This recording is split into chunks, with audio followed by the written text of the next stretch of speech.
Good morning, everyone, and welcome to the first ever dedicated Higher Education EduDay. This day was inspired by the K-12 Focus EduDay that Microsoft's run for a few years and was created with the intent of helping academics who are teaching and staff supporting those academics and students to return to class feeling competent and capable, particularly around how you're going to teach, how you're going to learn using obviously the Microsoft platforms. That most of you will use and wanting to provide a great experience for your learners in 2021. We're delighted to have you here and we hope you get a lot out of the day.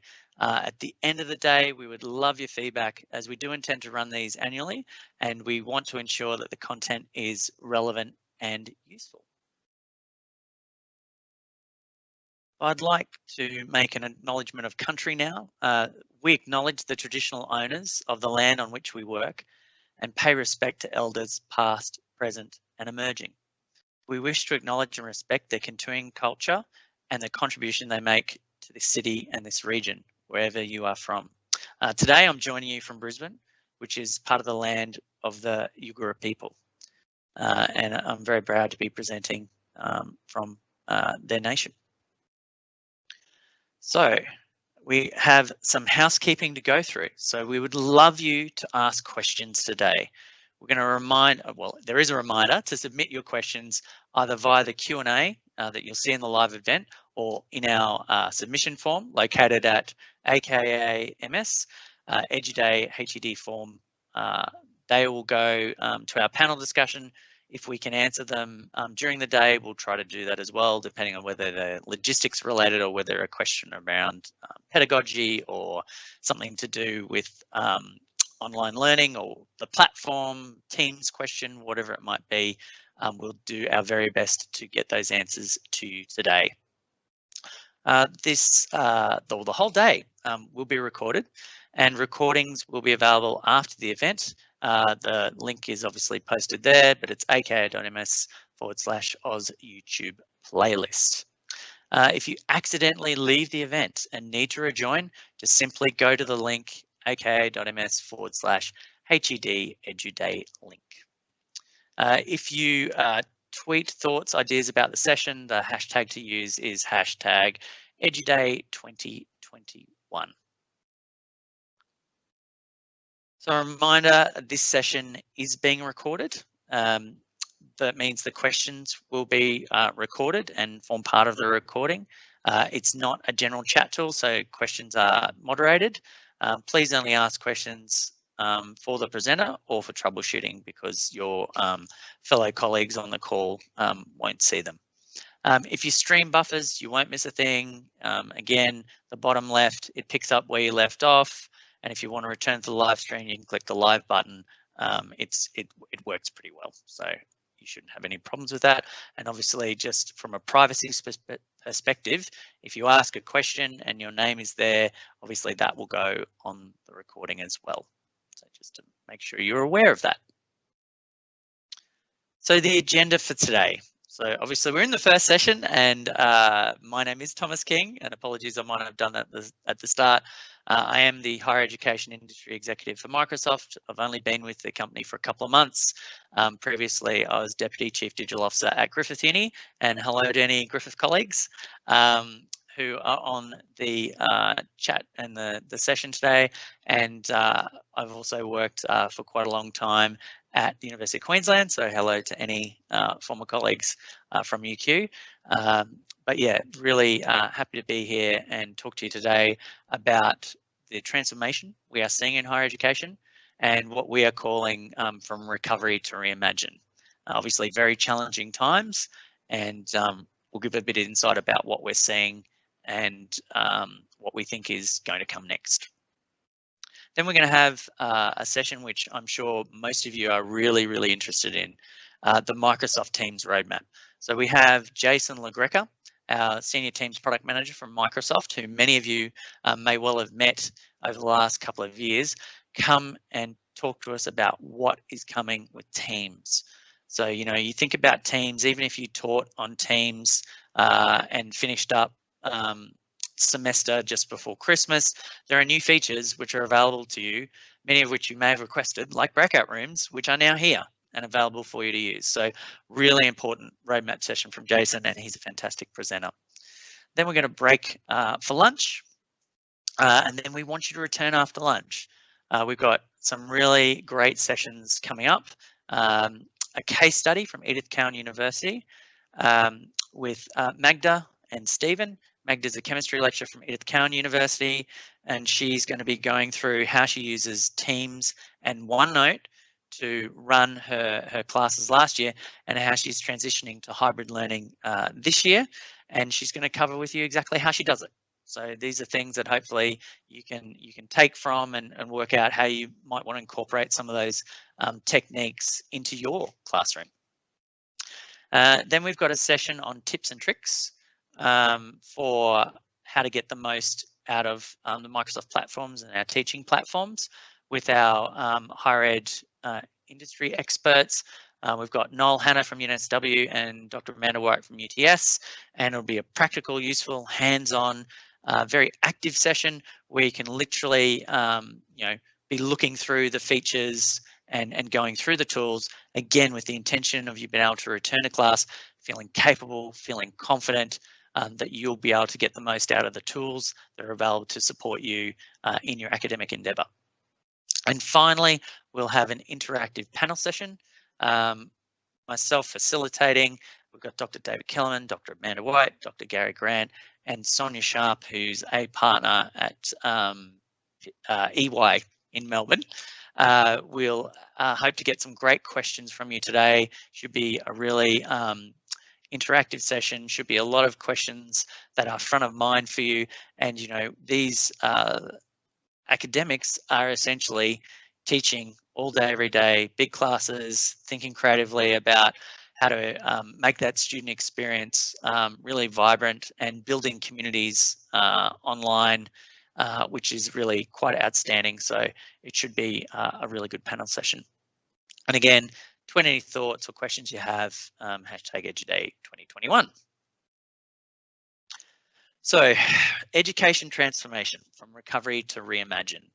So let's go through the last year and this year coming up.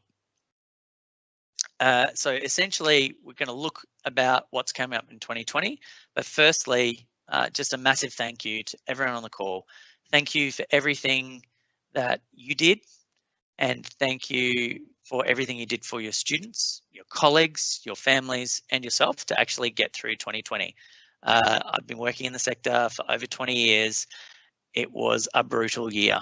The speed with which we had to pivot, the speed with which we had to move all our teaching and learning activities online, the speed in which we all had to start working from home, and then a lot of us had kids at home and shared spaces with family members, and it just got way crazy last year. But you all got through it, and you all did the very best you could for your colleagues, for your students, for your institutions, for your communities. So a big thank you for that. Unfortunately, we thought 2021 we would be maybe a bit further down the road, probably in November than where we are today. And 8 cases down in Melbourne again, cases all around. We have border closures happening very, very rapidly. It is going to be another challenging year. And obviously that has created a lot of financial challenges for the university. So it's been some very sad situations where people have had to let and say goodbye to their colleagues. So very, very challenging, and we really feel for you in that. But let's talk about before COVID. At the start of 2020, we run a thing called Campus Connections Summit, and these were some of the items that were seen as opportunities for higher education. So we had data analytics driving decision making. Everyone wants to understand more about how are students experiencing their classes, their university education. What can we do to make sure we've got early intervention programs if students are struggling, so we can improve retention, we can improve student satisfaction, we can improve the overall university experience. Digital delivery of a curriculum was an opportunity at the start of 2020. Boy, hasn't that changed. We had conversations around digital courseware, virtual land, simulations, digital twins, those sort of things. Opportunities around remote learning, building capacity and capability. We're thinking about increasing demand of skills and skills in digital, digital literacy, digital skilling, and universities were considering new partnership models with industry and government. And it was all ahead of us, and it was all looking like a wonderful set of opportunities that we could kind of take on at a time of our choosing. And these technologies are really the engines that were going to drive those opportunities. We had artificial intelligence, mixed reality, Internet of Things, blockchain, quantum computing, and the cloud bringing scale to all of those things. And then, of course, COVID hit, and we had to close, and we had to pivot, and we had to endure, and we had to get through. Now, we are very, very lucky compared to a lot of countries and a lot of other areas. But like many of you, I had to let colleagues and say goodbye to colleagues last year, and it was incredibly difficult. It was the worst year in terms of strain and stress on the higher ed communities, and that's going to continue this year. So it was a very, very painful time. And it's interesting, when those opportunities were put together, COVID wasn't on the radar. It wasn't part of our conversation. Maybe a few people, immunologists, would be thinking about pandemics, but that was about it. And obviously it's changed so many things about what we do, the way we think about things, right across the board in our professional, personal lives. Our CEO in April 2020 commented with, as COVID impacts every aspect of our work and life, we've seen 2 years worth of digital transformation in 2 months. And you all would have experienced that. Things that we thought were going to be really challenging for our organizations, we just got on and did, and it just got done. And it mightn't have been perfect, but we got through it. And we really did see many years worth of digital transformation in just a few short months. So as a result of that, those opportunities that we had pre-COVID have now become imperatives in 2021. They're not something that people are exploring. They're things that people have implemented. If you think about digital delivery of curriculum, it's just how hybrid are you going to be? What do you want to do in the long term? How can you set that up for sustainable operations, consistent delivery of that hybrid curriculum, that hybrid learning experience? Because last year, you kind of just got through and muddled through it as the best you could with the best of intentions. This year, you can be more focused, and hopefully you're feeling more ahead of the curve than you were last year. We also know that there was a lot of sessional and casual academics who unfortunately were let go last year. Now, some of those, thankfully, have been hired, and they'll be taking classes again this year. So if you're one of them, I hope that's great news, and I hope you're looking forward to a successful year. But what that means is you mightn't be as familiar or feeling as confident around the tools. So hopefully today we can give you some of that. Obviously, we have got greatly enhanced remote learning, but just remote working, remote studying capabilities than we did just over 12 months ago.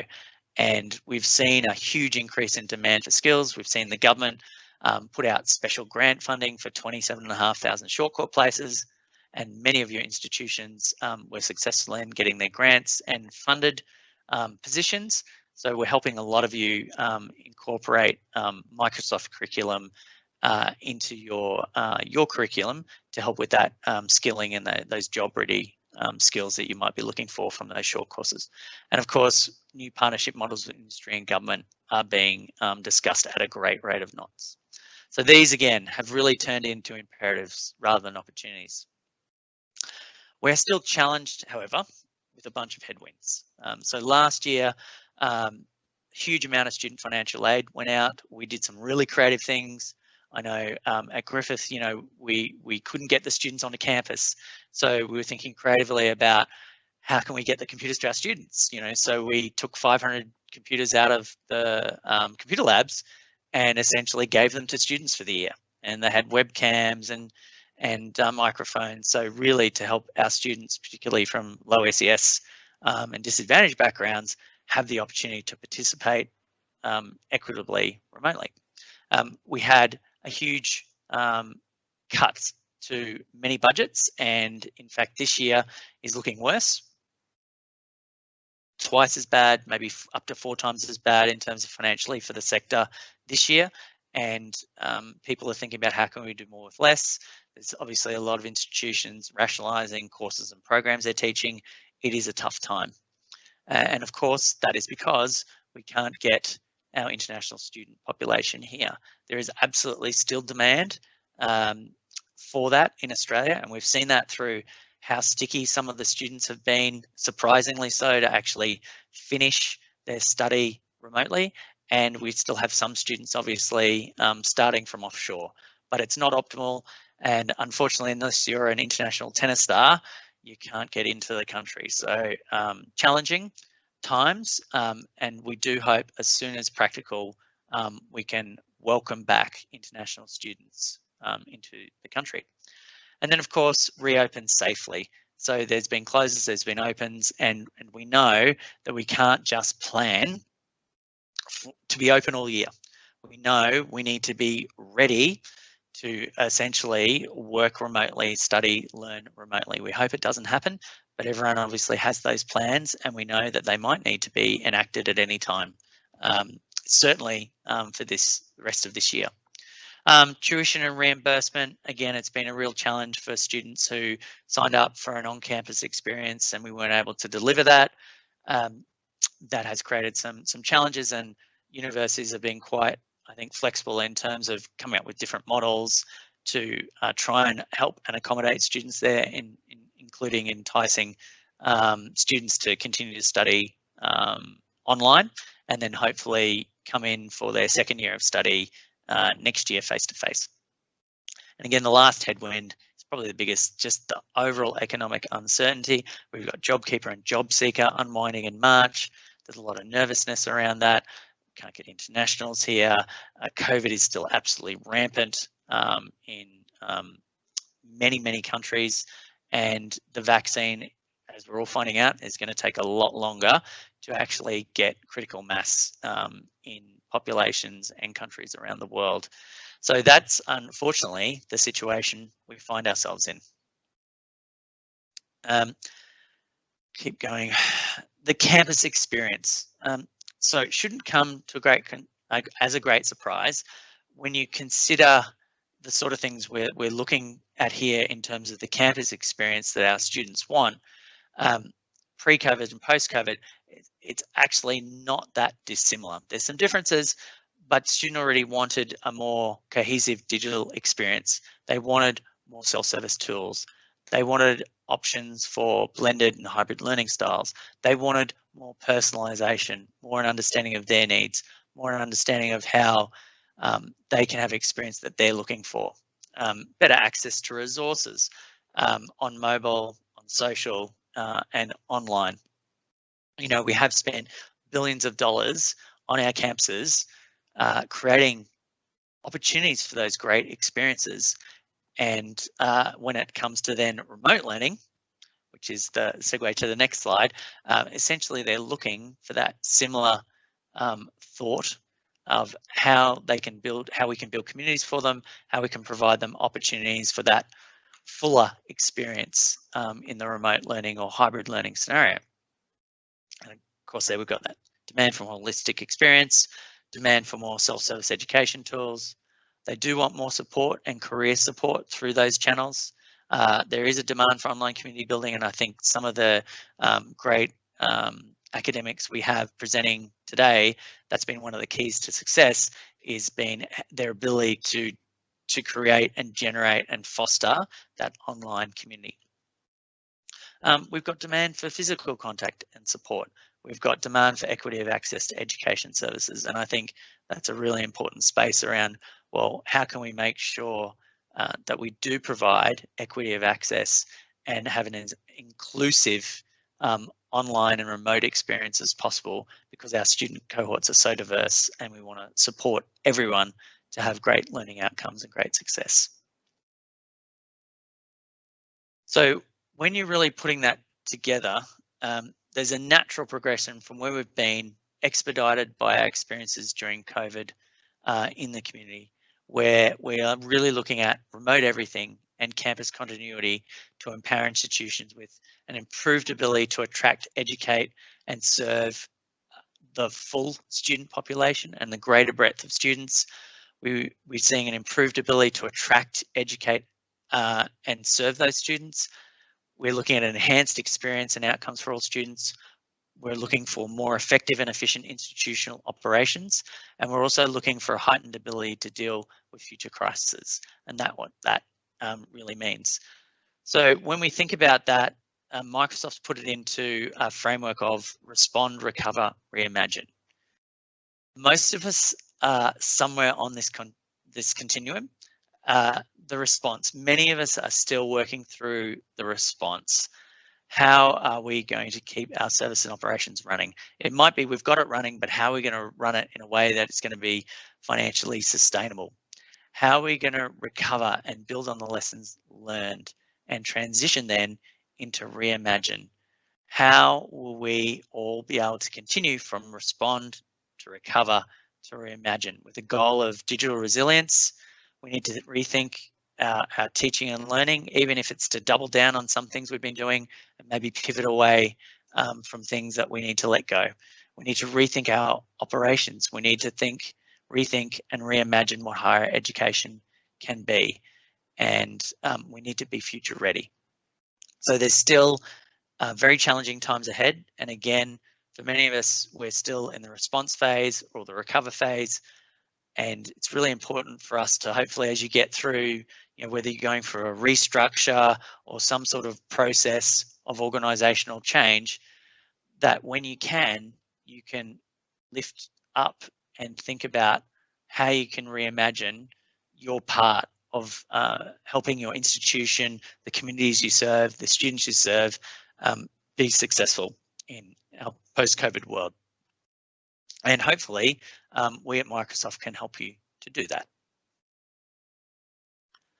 So post-pandemic higher education, the question we'd leave you is, how do we use the technology, obviously with what we're covering today, how will we use technology to make all of these experiences and reimagine to come back better and stronger and really help serve all of our communities, our researchers, our country, and everyone who's involved at our institutions be successful through the use of technology.